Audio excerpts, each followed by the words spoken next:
우리가 읽는 에스겔서는 심판을 기록하고 있습니다. 이 심판은 우리의 모든 인생 그리고 인류의 역사 그리고 지구 우주 모든 만물이 끝이 있다는 겁니다. 반드시 끝나는 날이 있어요. 영원하지 않고 끝나는 날이 있다. 이것을 우리에게 가르쳐 주고 있습니다. 오늘 말씀의 이 두로의 끝은 어떠냐면 두로를 향한 애가를 부릅니다. 애가라고 하는 건 슬픔의 노래거든요. 우리가 똑같은 끝 인생의 마지막을 맞이하게 되는데 어떤 사람에게는 그날이 슬픔의 애가가 넘치는 날이 되고 반대로 어떤 사람에게는 그날이 승리의 찬가를 부르는 슬픔의 날이 아니라 영광의 날이 되는 줄로 믿습니다. 똑같은 죽음의 상황인데 믿지 않는 사람들에게는 그날이 어떤 날입니까? 통곡의 날이죠. 슬픔의 날이죠. 하지만 저와 여러분들에게는 주님이 오시는 그날 마라나타 하며 주님의 약속이 성취되고 영원한 천국에서 눈뜨는 승리의 날, 영광의 찬가가 넘치는 날이 될 줄로 믿습니다. 그래서 오늘 이 에스겔서 말씀을 통해 우리가 생각하게 되는 것은 마지막 끝날을 생각하면서 오늘 우리의 삶을 더 의미 있고 가치 있게 마지막 영광의 찬가, 승리의 찬가를 부르는 삶이 되는 그런 삶을 살겠다 결단하는 그런 시간이 될 수 있기를 주님의로 부탁을 드립니다. 앞에서 보신 대로 25장부터 이제 열방에 대한 예루살렘에 대한 심판이 끝나고 열방에 대한 심판을 하는데 암몬이나 모압, 에돔, 또 블레셋 이런 족속들은 25장 한 장에 나왔는데 이 두로와 시돈에 대한 심판은 3장에 걸쳐서 그 분량이 굉장히 많고 아주 세밀하고 구체적으로 기록하고 있는 이유가 뭘까? 왜냐하면 이 두로는 앞에서 말씀드린 대로 항구에 있는 무역으로 많은 부와 번영을 누렸던 곳입니다. 그래서 많은 사람들이 관심과 흠모의 대상이었던 나라가 바로 이 두로입니다. 한마디로 이 두로는 부요와 번영의 상징이 도시입니다. 이 두로라고 하는 나라는 예나 지금이나 사람들이 가장 믿고 신뢰하고 의지하는 게 뭡니까? 물질이거든요. 세상적인 물질. 이게 제일 믿을만하다고 생각합니다. 이 물질적인 번영의 축복의 대표라고 할 수 있는 이 두로가 마지막 날 철저하게 심판받는 모습을 통해서 영원하지 않다. 영원한 하나님의 소망을 바라보고 살아야 된다라는 사실 우리에게 가르쳐주고 있습니다. 특별히 예수님께서는 이 두로와 시돈에 대해서 언급하셨어요. 뭐라고 말씀하셨냐면 심판날에 두로와 시돈이 너희보다 견디기 쉬우리라 이렇게 말씀하셨어요. 여기서 말한 너희 누굽니까? 예루살렘 백성들. 하나님 믿지 않는 사람이 아니라 하나님 믿는 사람들. 믿는 사람이나 믿지 않는 사람이나 이 부요와 물질을 추구하며 살아가는데 차이가 없어요. 그런데 그 번성했던 두로와 시돈이 심판날에 완전히 이제 멸망하는 모습이 나오는데 예수님이 이 말씀을 인용하면서 하나님을 믿는 너희 이스라엘 백성들, 저와 여러분과 같은 믿음의 사람들도 여전히 두로와 시돈 믿지 않는 사람들이니까 이 사람들 이게 전부인 줄 알고 쫓으며 살아갔는데 믿음의 너희들도 이 부요한 물질을 쫓으며 살아갈 때 심판날에 두로와 시돈이 너희가 받는 심판보다 견디기 쉬울 거다 하는 그런 경고의 말씀을 우리에게 주시는 줄로 믿습니다. 자, 그런 맥락에서 우리 이제 3절 4절을 한번 읽어보겠습니다. 3절 4절. 왜 두로는 멸망하게 됐는가? 3절 4절 시작. 이 두로가 멸망한 첫 번째 이유가 나오는데 이 두로가 스스로를 뭐라고 그러냐면 나는 온전히 아름답다 이렇게 말합니다. 그 다음 말씀에 뭐라고 그럽니까? 내 아름다움을 온전케 했다. 너희 지은 자들이. 근데 이 말씀을 70인역 이라고 하는 성경 번역이 있어요. 셉두아진트라고 하는데 그리스어로 번역한 성경에 보면 너희 지은 자들이 이렇게 되어 있어요. 그래서 이 무슨 말이냐면 이 두로를 조성하고 만들었던 사람들이 뭐라고 그러는 거냐면 내 아름다움을 온전하게 우리가 만들었다 이런 얘기입니다. 앞서 말씀드린 것처럼 이 두로는 어떤 도시였냐면 해안가에서 무역을 하면서 바다라고 하는 지정학적 위치를 잘 살려가지고 엄청난 부와 물질을 누렸던 곳입니다. 그래서 정말 아름다운 도시가 됐었고 번성하는 도시가 됐어요. 그걸 보면서 뭐라고 얘기하냐면 우리는 온전히 아름답고 우리가 이것을 만들기 위해서 온전케 우리가 이것을 만들었다 이렇게 말합니다. 한마디로 내 힘으로 부와 번영을 이룩했다 이런 고백입니다. 여기서 중요한 말씀은 온전이라는 말씀입니다. 이 온전이라고 하는 말은 완전하다는 겁니다. 그리고 완벽하다는 겁니다. 하나님께서 두로를 심판하시는데 뭘 심판하시느냐면 바로 두로의 교만을 심판하십니다. 이 교만이 뭐냐? 스스로 완전하고 완벽하다고 생각하는 게 이게 교만입니다. 교만이 담고 있는 의미는 뭐냐? 스스로 완전하고 완벽하다고 생각하는 게 바로 교만입니다. 여러분 세상에 완전한 사람, 완벽한 사람, 흠이 없는 사람 있을까요? 없을까요? 의인은 없나니 하나도 없다. 의로운 사람이 없다는 거예요. 사도 바울이. 그런데 세상에는 완전한 사람, 완벽한 사람이 없습니다. 그런데 이 두로는 스스로 자기들이 거둔, 자기들이 세운 물질과 부요를 가지고 스스로 아름답고 완전하다 이렇게 믿었어요. 이게 그들의 교만이거든요. 이런 사람들은 있더라고요. 완벽하고 완전한 사람은 없는데 스스로 완벽하다고 착각하는 사람이 있어요. 나는 완벽하다. 이 정도면 훌륭하다 이렇게. 왜 제가 착각이라고 그러냐면 실제로 남이 보기에는 잘 따져보면 안 그런데 본인 스스로가 본인을 그렇게 생각하는 거예요. 착각하는 거죠. 그리고 또 어떤 사람이 있냐면 완벽하고 완전한 척을 하는 사람이 있어요. 이게 뭐냐면 사람은 완벽하지 않거든요. 그러니까 자기 약점이 있으면 그 약점을 자꾸 덮는 거예요. 더러운 게 있으면 더러운 걸 감춰요. 그래서 자기도 속이고 남도 속여요. 이렇게 완전하고 완벽한 것처럼 착각하거나 완벽한 척 하는 사람들이 있다는 겁니다. 그런데 여러분 중요한 건 뭐냐면 인간은 완전한 존재가 아니고 의로운 존재가 아니고 하나님 앞에서 우리는 어떤 분이 의인이 아니고 뭐라고 그래요? 죄인이다 이런 얘기입니다. 이 죄인이란 말은 뭐 죄졌다는 얘기, 살인, 도덕질, 뭐 간음 이런 것만 죄인이 아닙니다. 그래서 이 죄가 없으면 나는 완전한 의인이다 이렇게 생각하는 거예요. 이 의인이라고 생각하는 사람의 특징이. 그리고 그걸 스스로 그렇게 생각해요. 우리가 죄인이라고 할 때 이 말의 고백은 뭐냐면 이 죄인이라고 담고 있는 의미는 뭐 죄졌다는 얘기가 아니고 어떤 의미입니까? 하나님 앞에서 우리는 불완전한 존재라는 겁니다. 우리는 완벽할 수 없는 존재라는 거예요. 여러분 그렇게 고백하십니까? 죽을 수밖에 없는 존재다. 그게 그런 얘기입니다. 생명의 한계를 가지고 있고 의의 한계를 가지고 있어요. 스스로 의로워질 수가 없어요. 스스로 아름다워질 수 없고 스스로 완벽해질 수 없는 존재가 인간입니다. 이게 죄인이란 말이 인간의 실존을 얘기하는 거예요. 불완전한 존재다. 여러분 이 고백이 우리의 신앙의 출발점이 되는 줄로 믿습니다. 이 신앙은 여기서 시작되는 거예요. 내가 불완전하기 때문에 하나님의 도우심으로 말미암아 주님의 은혜로 말미암아 완전하게 되는 줄로 믿습니다. 이게 신앙의 완성이에요. 신앙의 출발은 뭐라고요? 내가 불완전한 죄인이라는 사실을 깨닫는 거예요. 하나님 내 힘으로 어쩔 수 없습니다.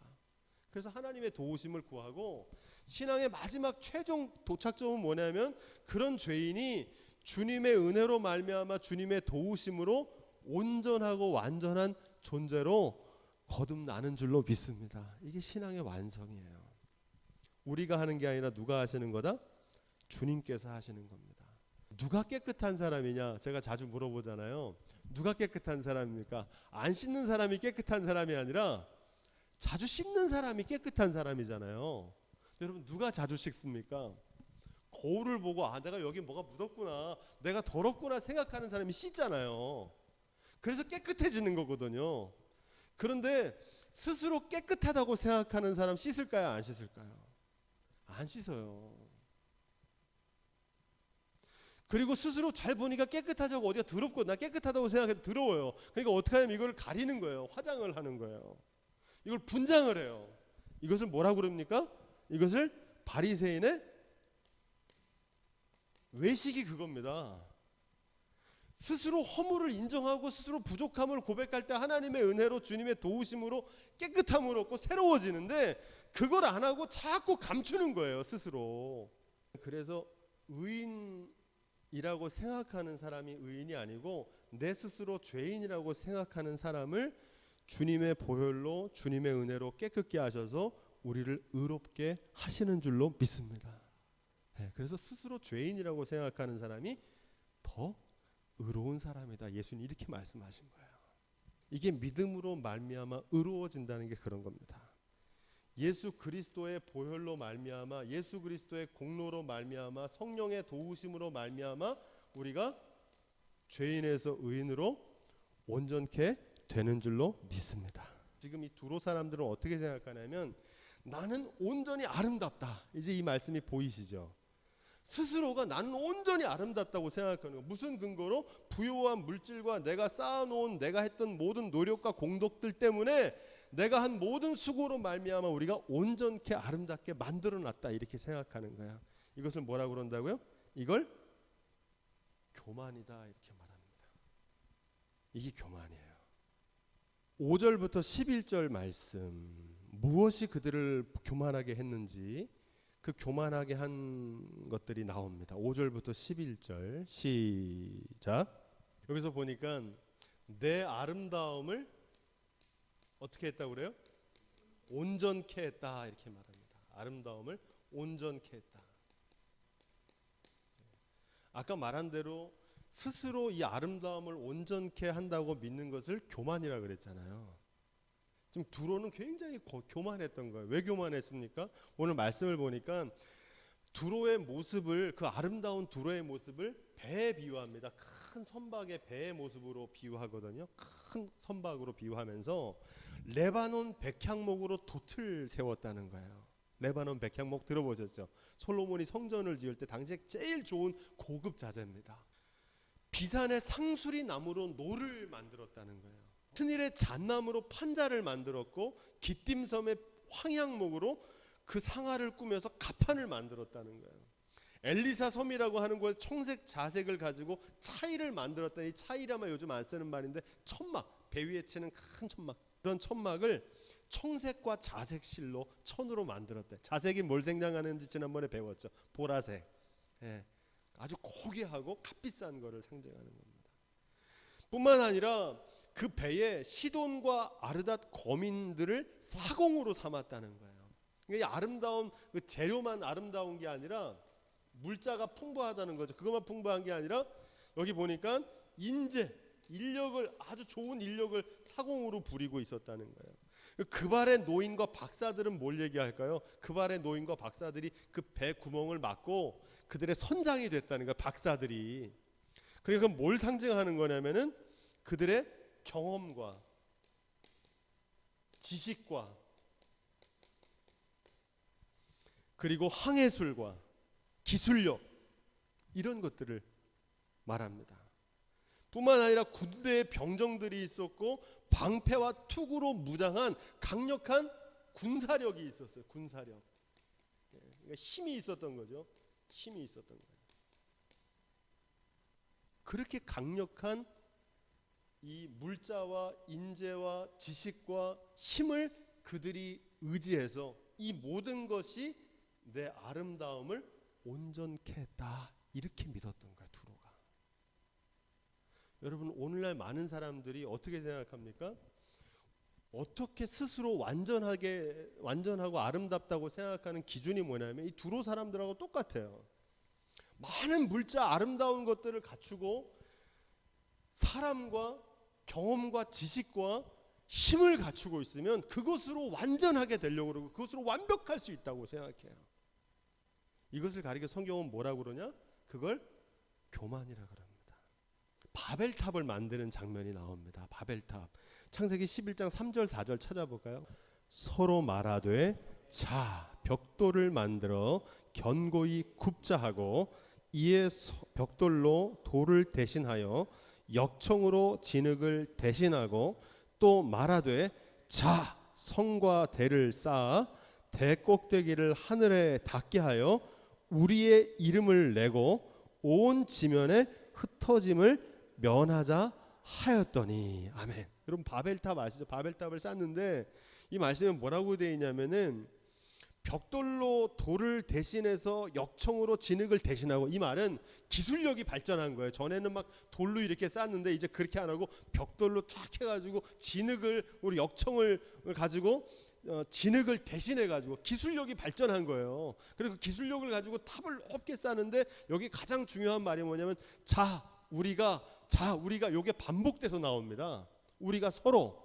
그 말은 무슨 얘기냐면 사람들이 자기들의 힘을 연합해 가지고 자기들의 그 힘이 모이게 되면 왜 개미나 벌들도 많이 무리가 되고 군중이 되면 힘이 생기잖아요. 사람이 모이면 힘이 있거든요. 그러니까 우리가 힘을 모아 가지고 하나님께 높이 다다라 보자. 이 바벨탑의 본질이 뭐예요? 교만입니다. 그들이 바벨탑을 쌓은 것처럼 바다 위에 두로가 물질과 부요를 가지고 바벨탑을 쌓아 올리고 있는 거예요. 하나님께서 그것을 심판하시겠다는 겁니다. 바벨탑은 탑을 쌓다면 이 사람들은 아름다운 배를 지은 거예요. 크고 절대로 침몰하지 않을 거라고 했던 배가 있잖아요. 타이타니코. 그런데 그게 출항하던 첫 번째 날, 첫 번째 출항에서 빙산에 부딪혀가지고 침몰했잖아요. 그죠? 잘 아시죠? 타이타니코. 절대 침몰하지 않을 것 같다는 배. 바로 두로가 그런 교만을 하나님께서 심판하셨다. 중요한 건 뭐냐면요, 교만은요 하나님과 멀어지게 됩니다. 왜냐하면 교만한 사람의 특징은 뭐냐면 자기가 하는 거기 때문에, 우리가 하는 거기 때문에 하나님의 은혜가 없어요. 하나님 얘기는 하는데 하나님을 의지하진 않아요. 여러분 신앙의 교만도 조심해야 됩니다. 이 두로와 같은 물질적인 교만만 있는 게 아니라 이 신앙의 교만이 있어요. 그 신앙의 대표적인 교만이 바리새인들이거든요. 외식하는 신앙인. 나 이 정도면 괜찮은 사람이다 이렇게 생각하는 거예요. 무엇으로 우리가 완전해지느냐? 이 완전하다는 말을 다른 말로 하면 이게 거룩해지는 거거든요. 여러분 우리가 무엇으로 거룩해지겠습니까? 무엇으로 의로워질 수 있겠습니까? 디모데전서 4장 5절에 보면은 우리가 무엇으로 거룩해지는지 나오는데 우리 함께 찾아볼까요? 무엇으로 거룩해진다고 그래요? 네, 말씀과 기도로 거룩해지는 겁니다. 우리가 완전해지는 거는 아름다움으로 온전케 되는 게 아니에요. 물질과 인재와 경험과 군사력과 지식으로 완전해지는 게 아니고 오직 하나님의 말씀과 기도로 거룩해지고 완전하고 온전하게 되는 줄로 믿습니다. 사람이 잘 안 바뀌는데 이 말씀이요 내 마음속에 들어오고요, 그러면 그 말씀이 역사해서 우리의 삶을 변화시키는 줄로 믿습니다. 말씀이 변화시켜요. 기도하면요 성령이 임하시거든요. 그러면은 내가 변하는 게 아니고요, 성령의 능력으로, 권능으로 우리의 삶을 변화시키는 줄로 믿습니다. 이 근거가 뭐냐면요, 지금 아름다운 배 얘기가 나왔으니까 이 아름다운 배와 반대로 창세기에 보면 어떤 배가 나오냐면, 창세기에 유명한 배가 나오죠. 어떤 배입니까? 노아의, 그렇죠, 방주. 찾아보지는 않지만 이 노아의 방주의 모습을 그대로 따라 그리면 이 방주의 모양이 어떻다고 그랬어요? 관짝같이 생겼다고 말씀드렸잖아요. 그죠? 배 모양이 아니고 이게 관 같은 모양이에요. 그 특징이 뭐냐면 이게 배면은 뭐가 있어야 돼요? 돛이 있어야 되잖아요. 아까 이 아름다운 배는 레바논 백향목으로 만든 돛이 있잖아요. 또 뭐가 있어야 됩니까? 배가 되려면 저는 노가 있어야 되잖아요. 근데 여기는 노를 만들려면 말씀이 없어요. 방향을 정하려면 키가 있어야 되고 닻이 있어야 되고 멈춰 설려면. 그런데 방주에 만드는 몇 규빗 여기부터 여기가 규빗인데 요 규빗 몇 규빗으로 만들라는 말씀은 정확하게 주셨는데 돛대도 없고 삿대도 없고 닷도 없어요. 이 방주는 그래서 관짝 같은 거예요. 오직 뭐만 있습니까? 하늘로 내는 작은 문만 있어요. 그 말씀 속에 담겨진 뜻이 어떻습니까? 오늘 이 배와 달리 이 노아의 방주는 닷도 없고 놋도 없고 삿대도 없는 이유는 주님이 이끄시는 대로 멈추라 하면 멈추고 가라 하면 가고 주님이 이끄시는 대로 오직 말씀대로 하나님을 바라보는 창문만 열려져서 하나님의 인도하심대로 이르는 구원의 방주가 된 줄로 믿습니다. 신앙은 이런 거예요. 바라기는 저와 여러분들의 교회가 노아의 방주 같은 교회, 우리 가정이 노아의 방주 같은 가정, 우리의 인생이 노아의 방주 같은 인생이 될 수 있기를 주님의 이름으로 축원드립니다. 이어서 12절부터 24절 말씀인데 쭉 읽어보겠습니다. 12절부터 24절 시작. 두로가 가지고 있었던 그 부요가 얼마나 대단한지 자세히 기록하고 있습니다. 한마디로 뭡니까? 두로가 누리고 있었던 부귀영화입니다. 어떻게 그걸 했느냐? 오늘 말씀에 계속 반복되는 게 무역했다 이렇게 말합니다. 장사했다는 겁니다. 한마디로 상공업이 발달해가지고 돈 많이 벌었다는 거예요. 엄청난 물질과 부요를 얻었다는 겁니다. 자, 그런데 여러분 보십시오. 사람이 언제 교만해집니까? 부귀와 영화가 넘쳐날 때 교만해집니까? 아니면 가난하고 병들었을 때 교만해집니까? 부귀와 영화가 넘쳐날 때, 모든 일이 잘 될 때, 형통하게 될 때, 이 두로와 같은 막 무역이 번성하게 되고 장사하게 되고 상공업이 막 발전하게 될 때 어떻게 되냐면 사람이 교만해집니다. 사실은 이 부요해지는 것 자체가 죄악은 아닙니다. 하지만 우리가 중요한 건 뭐냐면 이 부요해질 때 조심해야 될 함정이 있어요. 부요해지더라도 결코 교만해지면 안 되고 그 부귀 영화를 허락하신 하나님의 은혜를 기억할 수 있기를 주님의 이름으로 축원드립니다. 그러니까 잘 나갈 때도 겸손할 수 있어야 돼요. 이게 다 하나님의 은혜다. 이것만 기억하면 돼요. 우리가 세상에 아무것도 가져온 것이 없음에 또한 아무것도 가지고 가지 못하리니 우리가 먹을 것과 입을 것이 있은즉 족한 줄로 알 것이라. 부하려 하는 자들은 시험과 올무와 여러 가지 어리석고 해로운 정욕에 떨어지나니 곧 사람으로 침륜과 멸망에 빠지게 하는 것이라. 돈을 사랑함이 일만하게 뿌리가 되나니 이것을 사모하는 자들이 미혹을 받아 믿음에서 떠나 많은 근심으로써 자기를 찔렀도다. 아멘. 이 말 무슨 얘기입니까? 자족할 줄 알아야 된다는 거예요. 그러면서 뭐라고 얘기하냐면은 부하려고 하는 사람들, 부자 되는 거 많은 사람들이 바라는데 이 부하려고 할 때 조심해야 되는 게 뭐냐면 시험과 올무와 여러 가지 어리석고 해로운 정욕에 떨어질 수 있다는 거예요. 교만해지기 때문에. 또 어떤 일이 벌어집니까? 돈을 잘 활용해야 되는데 돈을 사랑하게 되면 어떻게 됩니까? 돈을 사랑하면 일만 악의 뿌리가 된다는 겁니다. 이 돈을 사모하는 사람들에게는 어떤 일이 벌어지냐? 미혹을 받아 믿음에서 떠나게 된다는 거예요. 그러니까 돈을 사랑하면 하나님으로부터 멀어질 수밖에 없어요. 사람의 마음에 재물에 대한 욕심이 들어가면요, 영혼에 대한 관심이 밖으로 나가게 되어 있습니다.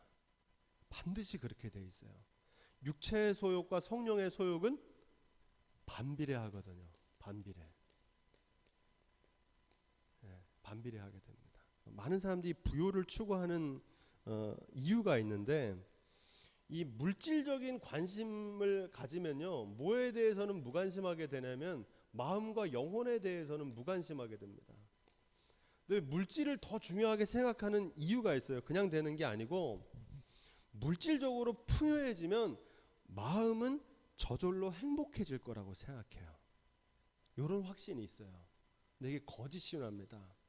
거짓말이라고요. 성경은 뭐라고 얘기하냐면 사랑하는 자요, 내 영혼이 잘된 같이 범사가 잘되고 강건하기를 간구하노라. 아멘. 그렇죠. 이 영혼은 저절로 잘 되는 게 아니에요. 물질에서부터 영혼의 행복이 오는 게 아니고 우리의 영혼이 잘됨으로 우리의 물질의 축복이 뒤따라오는 것인 줄로 믿습니다. 이게 중요해요. 이게 영적인 원리입니다. 근데 많은 사람들이 영혼에 대해서는 별로 관심이 없어요. 애들 키울 때도 그렇잖아요. 애들의 영혼 별로 관심 있습니까? 애들의 심령, 아이들의 멘탈, 이건 저절로 될 거라고 생각해요. 뭐에만 관심이 있어요? 애가 성적이 어떻게 되는지, 애가 어디 아픈지, 치가 잘 자라는지, 잘 먹는지, 몸에 대해서만 관심이 있지 뭐에 대해서는 관심이 없어요? 마음에 대해서는 관심이 없어요. 그래서 오늘날 애들이 몸은 건강한데 어디가 병듭니까? 마음이 병이 드는 거예요. 왜 이런 삶을 택하냐면 이게 더 중요하다고 생각하고 여기서 이게 나온다고 생각하는 거예요. 근데 그렇지 않습니다. 몸이 불필요하거나 물질이 나쁘다는 얘기 성경은 그렇게 가르친 적이 없어요. 물질도 소중한데 물질만 소중한 게 아니고 우리의 영혼과 마음도 물질보다 더 소중하게 여겨야 될 줄로 믿습니다. 예. 왜냐하면 이 영혼이 잘된 같이 범사가 잘 되거든요. 이게 따라오게 돼 있거든요. 바라기는 이 영적인 원리를 잃지 않기를 주님의 이름으로 축원드립니다.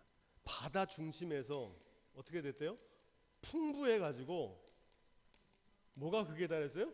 영화가 극하였다는 겁니다. 야, 이거 많은 사람들이 바라는 모습 아닙니까?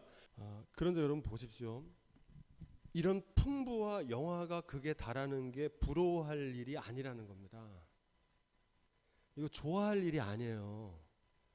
이런 큰 두로와 같은 부자가 되게 해달라고, 재벌이 되게 해달라고 그렇게 할 일이 아니란 말입니다.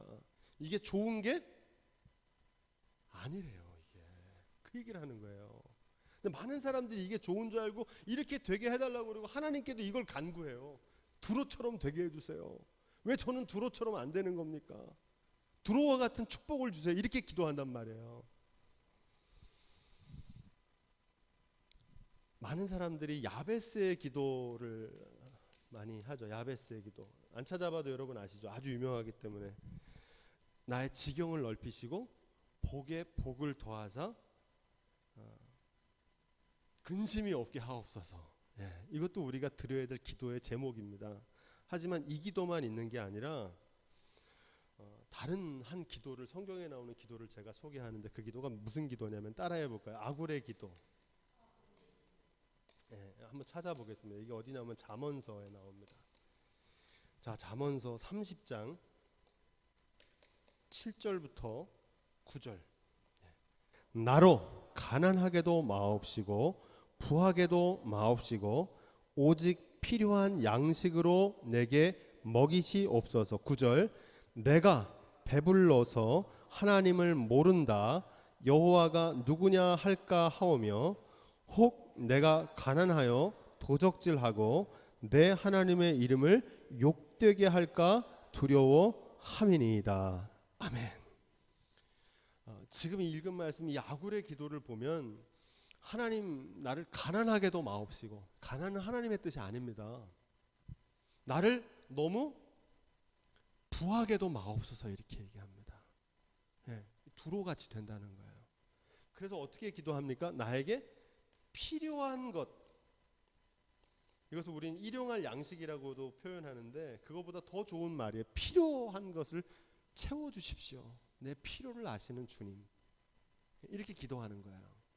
왜 그렇게 기도합니까? 너무 부유해지면 이 두로같이 교만해져가지고 하나님 모른다고 할까 두렵고, 너무 없으면 내가 도적질해서 나 하나님 믿는 사람인데 다른 사람들이 손가락질하고 하나님 영광 가리지 않도록 주님 나에게 필요한 것으로 더하여 주옵소서. 이게 우리가 기도해야 될 정말 귀한 기도입니다. 한국 교회는 지금까지 야베스의 기도만을 강조했어요. 물론 야베스의 축복도 있습니다. 그런데 아굴의 기도가 더 귀한 기도예요. 모든 사람들이 구해야 될 기도입니다. 야베스와 같이 축복을 받으시면 그 다음엔 뭐 하셔야 됩니까? 지경이 넓혀지고 근심이 없어지고, 그럼 어떻게 해야 돼요? 하나님께 영광을 돌려야죠. 할렐루야. 그죠? 하나님이 나를 이렇게 하셨다. 야베스의 기도는 어떻게 끝나냐면 하나님께서 그 모든 기도를 들어주셨다 이렇게 기록합니다. 그 얘기는 뭐냐면 야베스는 그 축복이 하나님께로 왔다는 것을 증거했다는 거예요. 여러분, 하나님께서 축복해 주시면 그 축복이 하나님이 주신 것을 찬송하는 하나님의 영광을 나타내는 축복자가 되시기를 주님으로 축원드립니다. 필요한 것 이상으로 생기게 되면 어떻게 해야 될까요? 나눠야 되는 거예요. 모든 물질은요, 쌓이면요 썩어요. 이걸 뭐라고 그러냐면 부패라고 그럽니다. 부패예요. 하늘의 만나는요 일용할 양식인데 이 만나가 내려오는 원리가 있잖아요. 하루에 얼마큼만 내려와요? 하루 먹을 만큼만. 근데 그 중에도 하루 먹을 만큼만 하나님께서 주신 이유가 있는데, 욕심이 있는 사람들은, 또 믿음이 없는 사람, 내일 안 오면 어떡하지 그래가지고 이틀치, 일주일치를 막 쌓아놓는 사람이 있어요. 그 쌓아놓으면 어떻게 돼요? 그 만나가 썩어서 냄새나고 벌레가 생깁니다. 부패한다는 거예요. 모든 물질은 쌓여지면요, 지금 두로가 이렇게 된 거는 두로가 물질적으로 부유해져서 이렇게 된 거예요. 솔로몬이 왜 우상 숭배했냐면요, 너무 물질이 말년에 풍요해져 가지고 하나님이 주신 건데 그걸 잊어버리고 그렇게 된 거예요. 바라기는 저와 여러분들의 기도가 아굴의 기도가 될 수 있기를 주님의 축원드립니다. 많이 소유하면 행복한 게 아니에요. 왜 사람들이 이거를 하냐면 여기도 잘못된 거짓 신화가 있어요. 그건 뭐냐면, 이 얘기를 잊어버릴 뻔했는데, 왜 사람들이 물질의 풍요를 추구하는 이유가 있어요. 그 속에는 이유가 있어요. 어떤 거냐면 많이 소유하면 행복하다고 생각하는 거예요. 그래서 일단 많이 소유해놓고 보는 거예요. 근데 여러분, 많이 소유하다고 행복한 게 아니에요. 진짜 행복은 하나님께서 채우시는 필요로 날마다 하나님의 은혜에 감사하며 사는데 참된 행복이 있는 줄로 믿습니다. 여러분, 요걸 깨달아야 돼요. 지금 이 한국교회 전해야 될 복음이에요. 마지막 날 두로의 최후는 슬피 울며 통곡하는 겁니다. 제가 아까 처음 시작에도 말씀드렸지만 모든 인생에는 끝이 있는데 그 끝이 슬픔의 애가로 끝나는 두로와 같은 인생도 있고, 어떤 인생은 영광의 찬가로 끝나게 되는 줄로 믿습니다. 이 말씀을 보면 떠오르는 말씀이 있어요. 주님께서 악하고 게으른 종아, 문 밖으로 내쫓으니까 그 종이 밖에서 어떻게 합니까? 슬피 울며 이를 갈잖아요. 그죠? 네. 근데 반면에 또 어떤 종이 있냐면, 내가 작은 일에 충성했구나, 착하고 충성된 종아 잘했다, 칭찬받는 일꾼이 있어요.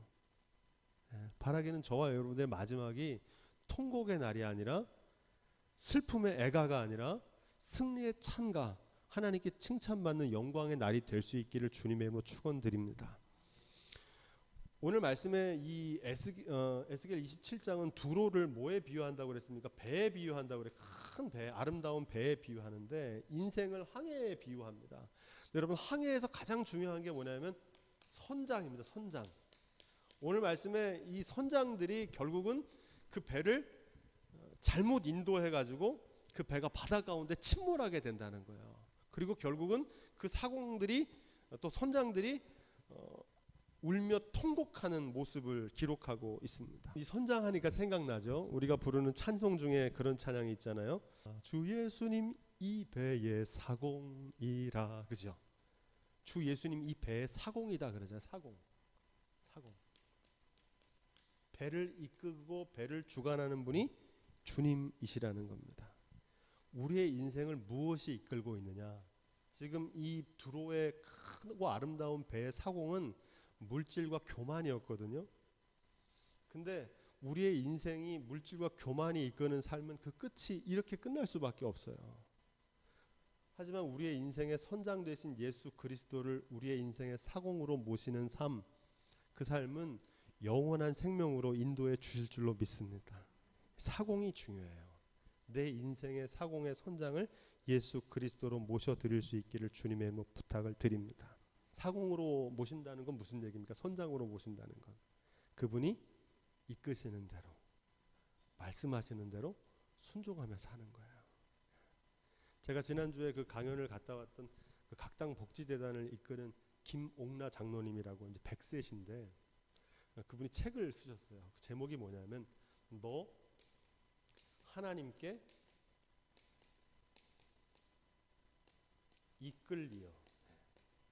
우리 아까 불렀던 찬송 있죠. 너 하나님께 이끌리어. 이게 책의 제목이에요. 주님을 선장으로 모신다는 건 뭐냐면 하나님께 이끌려 살아가는 거예요. 저는 우리 교회가 하나님께서 이끄시는 대로 나아가는 교회가 될 수 있길 주님의 이름으로 축원드립니다. 우리 가정이 예수님이 이끄시는 교회가 가정이 돼야 돼요. 우리의 인생이 예수님이 이끌어가야지 물질이 이끌어가면 안 돼요. 돈이 있으면 하고 돈 없으면 안 하고 그러면 안 되는 거예요.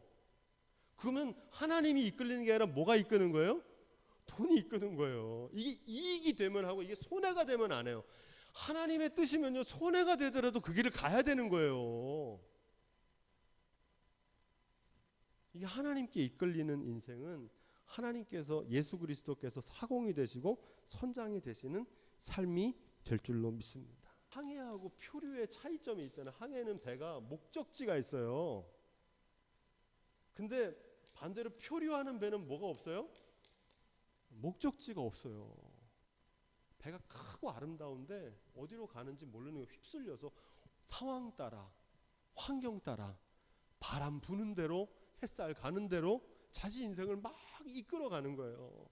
물질에 욕심이 이끌어 갔다가 자기 감정에 이끌려 갔다가 하나님께 이끌리는 삶이 될 수 있기를 주님의 이름으로 축원드립니다. 여기서 보니까 이 두로의 심판 마지막 날에 풍부케 하였소도다 이렇게 말합니다. 이 하였소도다 이 말이 중요한데 하였소도다 하는 건 뭐냐면 과거형입니다. 과거. 왕년에 그랬었다는 거예요. 여러분 인생의 화려함과 인생의 모든 아름다움이 대단하고 존귀한 거지만 이게 지나가는 거라는 사실을 꼭 기억할 수 있기를 주님의 부탁을 드립니다. 지나가는 거예요. 젊음도 부여도 지식도 능력도 무너지는 날이 있습니다. 지나가는 거예요. 그 말은 무슨 말입니까? 영원하지 않다는 겁니다. 사라지는 것, 두고 가는 것, 썩어지는 것 이거를 쫓다가는요 과거의 영광으로 사라지는 것들이라는 겁니다. 시편 103편 15절 제가 참 좋아하는 말씀인데 읽어드릴게요. 인생은 그날이 풀과 같으며 여러분 동의하십니까? 그 영화가 들의 꽃과 같도다. 그 영화가 두로의 그 영화가 아까 우리 쭉 열고 했던 그 영화가 뭐와 같아요? 들의 꽃과 같다는 거예요. 그것은 바람이 지나면 없어지나니 그것이 다시 알지 못하거니와. 여기서부터가 중요해요. 여호와의 인자하심은 자기를 경외하는 자에게 할렐루야. 뭐 하는 사람에게? 경외하는 사람에게. 제가 늘 강조하는 게 하나님을 경외하는 자들이 누리는 축복을 누리시기를 주님의 축원드립니다. 이 축복을 가르쳐 드리고 싶어요. 두로의 축복이 아니라 이게 더 좋은 축복이거든요. 경외하는 자에게 영원부터 영원까지 이르며 오늘 말씀과 정반대죠. 이거 사라지는 건데 영원부터 영원까지 이른다는 거. 하나님 경외하는 자들의 축복은 그의 의는 자손의 자손에게 미친다는 거예요. 곧 그 언약을 지키고 하나님의 언약을 지키고 또 뭐 하는 사람? 그 법도를 항상 기억하며 행하는 자에게로다. 할렐루야.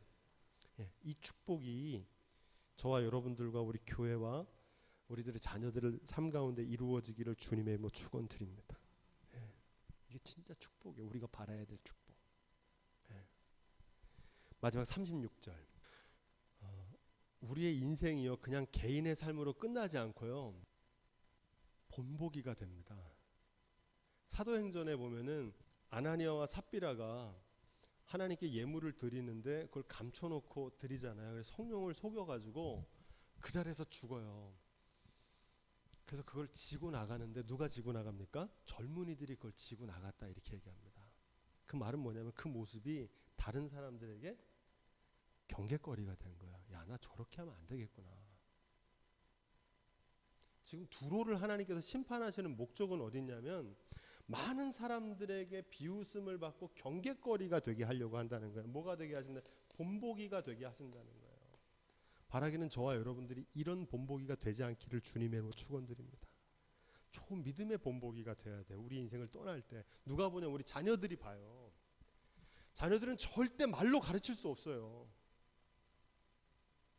매로는 중학교 때까지는, 중학교도 요즘 안 될걸요? 초등학교 때까지는 매로 가르칠 수 있어요. 자녀들 뭘로 가르치냐면요, 삶으로 가르치는 것만 남아요. 네, 그대로 보거든요. 그 발자취를 그대로 따라가요. 저는 신앙생활도 마찬가지라고 생각해요. 목회자의 사명은 설교를 많이 하지만 제가 아무리 여기서 설교한다고 바뀌는 게 아니더라고요. 삶으로 전하는 것만 남더라고요. 본이 돼야 되는 거예요.